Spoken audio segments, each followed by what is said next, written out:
So you want to buy a DA62. Do you think this is the best piston plane ever? Well, yeah, what does best mean? It sucks at doing barrel rolls, and its water takeoff performance is poor. The idea of best is a bit arbitrary, and we can put it aside for now. DA62 is one of the few piston twins you can still buy today. It's the top-of-the-line flagship piston plane for Diamond, and in my opinion, is without peer. It's often compared with Beechcraft's flagship piston twin, which you can also still buy, the 58 Baron. A comparison which, I think, is misguided. Before I continue, I will say that I am an enormous fan of the 58 Baron. I like it quite a bit, probably even more than you. I mean, it's possible, even likely, definitely more than most. The reason I like it so much is not because it's better than a DA62, because, in my opinion, it's not. The difference between the DA62 and the 58 Baron, and most other Beech, Cessna, Piper, etc.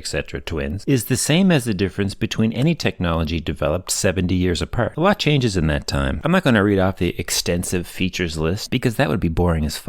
But it's long and impressive. That's what she said. The closest competitor to the DA62, in my opinion, is the DA42. If Cirrus SR22 had a jet fuel burning engine, I would consider that a competitor as well, but it doesn't, so I don't. Even without the looming AvGas crisis, well, situation at least, jet fuel will always be more available than AvGas and whatever eventually replaces it. If you aren't hip to the AvGas situation, treat yourself to the two-part YouTube video put out recently by the man, myth, and legend Paul Bertorelli. The biggest drawback of the DA62 is purchase price. They've been selling since 2016, and there are a handful for sale used, though we may need to wait for a new improved version to be announced before we see depreciation really take hold. Expenses are a mixed bag. Insuring anything that costs $2 million is expensive. The wings are a vast 48 feet, and your hangar will need to reflect that. Fuel burn is the biggest plus on the expense sheet. 15 gallons of jet fuel per hour total. 58 Baron burns double that, and AvGas. Barf. These planes are all new and well made, but they are complex. You don't have mixture levers,